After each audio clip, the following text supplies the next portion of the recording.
बिस्मिल्लाहिर्रहमानिर्रहीम। अस्सलाम वालेकुम। आज की वीडियो में बात करेंगे एटम बम बनाने में किस जगह का सबसे ज़्यादा किरदार है और इसको अब तक लोगों से क्यों छुपा कर रखा गया। जनूबी एशिया ख़ुसूसन पाकिस्तान और इंडिया के दरमियान जंग के ख़तरात और एटमी हथियारों के इस्तेमाल के क्या इम्कानात होते हैं, और अगर पाकिस्तान और इंडिया के दरमियान एटमी जंग हो जाए तो दुनिया को किन हालात का सामना करना पड़ेगा और हलाकतों की तादाद कितनी हो सकती है। हम इन तमाम सवालों के जवाब इस वीडियो में तलाश करेंगे, इसलिए इस वीडियो को आखिर तक ज़रूर देखिए। मोहतरम सामीन, ये बात अज़हर मिन शम्स है कि जंग करना और जंगों की ख्वाहिश रखना दोनों इंसानियत और इस कुराए अर्ज़ के साथ दुश्मनी है। मगर इंसान जब से हथियार से आशना हुआ है तब से ही जंगें अपनी पूरी आबोताब से लड़ी जा रही हैं।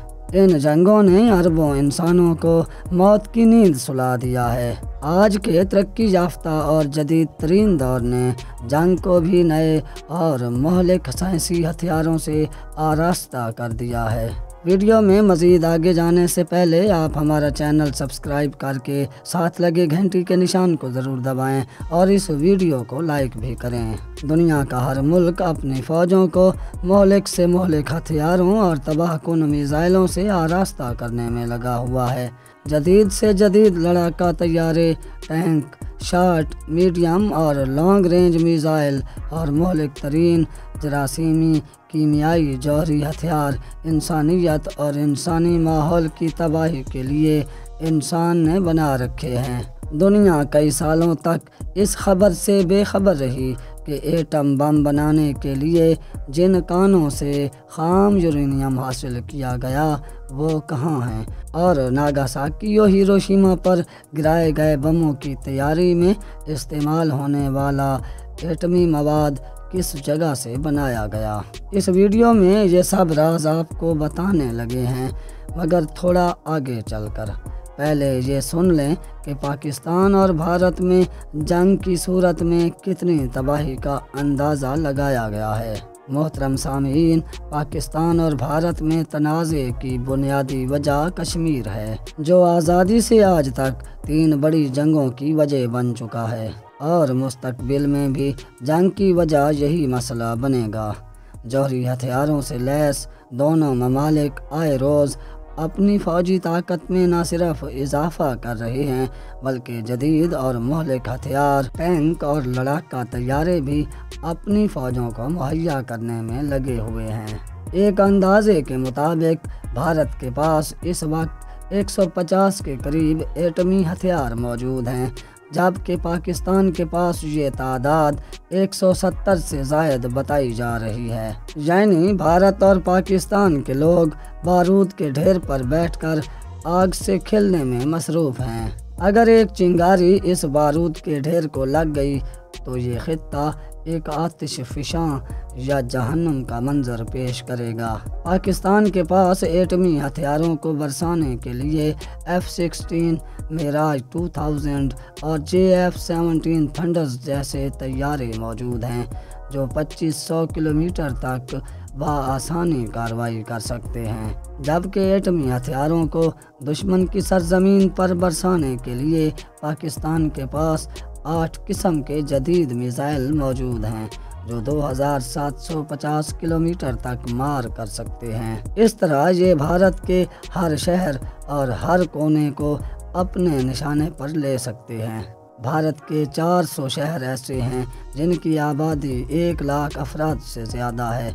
एक अंदाजे के मुताबिक पाकिस्तान भारत के इन गुंजान आबाद 400 शहरों को निशाना बना सकता है। भारत के पास एटमी हथियार चलाने के लिए जगुआर, मिराज और राफाल तैयारे हैं, जिनकी रेंज 2000 किलोमीटर तक है, और भारत के पास 4 किस्म के एटमी मिसाइल हैं जो एटमी हथियारों से हमला कर सकते हैं, जिनकी रेंज 1850 किलोमीटर तक है। भारत भी अपनी इसी सलाहियत से पूरे पाकिस्तान को निशाना बना सकता है پاکستان کے 60 ایسے شہر جن کی آبادی 1 لاکھ سے زیادہ ہے کو بھارت اپنے ہتھیاروں سے تباہ کر سکتا ہے۔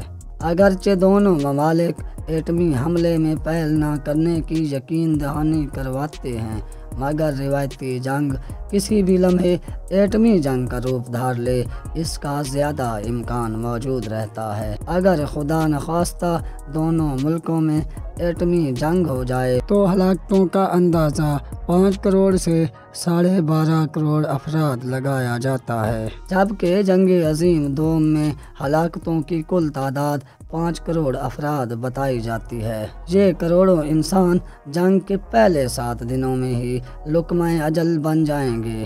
یہ بھی بتایا جاتا ہے کہ ہلاکتوں کی تعداد بھارت میں زیادہ ہوگی۔ یہ تعداد 2 سے 3 گنا زیادہ ہو سکتی ہے، کیونکہ بھارت زیادہ گنجان آباد ملک ہے اور پاکستان کے پاس ایٹمی ہتھیاروں اور ان کو لے جانے والے طیاروں اور میزائلوں کی تعداد بھی زیادہ ہے۔ اب یہ دیکھتے ہیں کہ اس جنگ سے دنیا میں کیا اثرات پیدا ہوں گے۔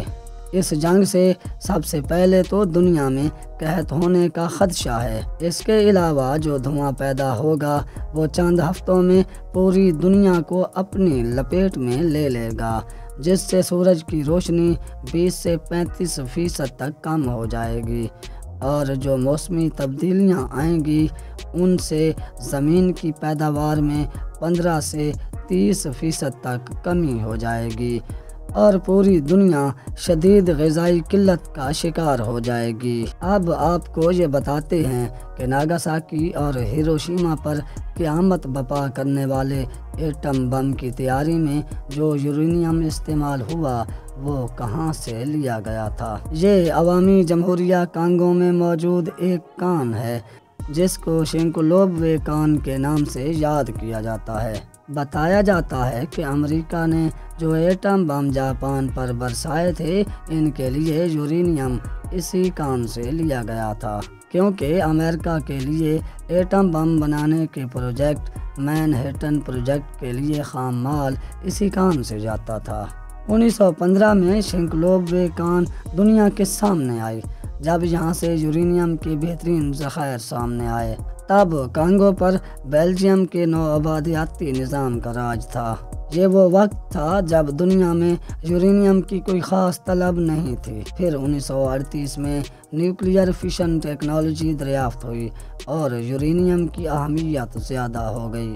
اس دریافت کے بعد البرٹ آئنسٹائن نے امریکی صدر روز ویلٹ کو خط لکھ کر بتایا کہ یہ بہت طاقتور کیمیائی عنصر ہے جس سے بہت توانائی حاصل ہوگی اور اس سے ایٹم بم بھی بنایا جا سکتا ہے۔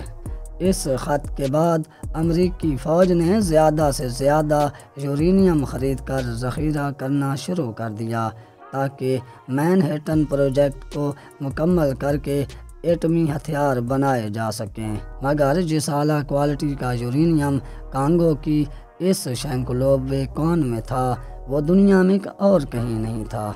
اس لیے امریکہ نے ایسی رازداری سے کانگو کی اس کان سے یورینیم لیا کہ کسی کو کانوں کان خبر تک نہ ہوئی، اور ساری دنیا یہ سمجھتی رہی کہ ایٹم بم کینیڈا سے حاصل یورینیم سے بنایا جا رہا ہے، مگر اب یہ راز کھل کر سامنے آیا کہ اصل میں یہاں سے کینیڈا یورینیم بہت رازداری سے منتقل کر کے اس کو کینیڈا کا یورینیم زہر کیا جاتا رہا۔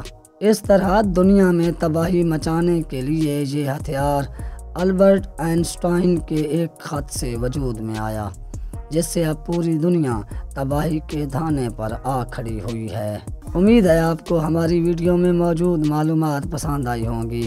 اس ویڈیو کو لائک کریں، ہمارا چینل سبسکرائب کریں۔ اللہ حافظ۔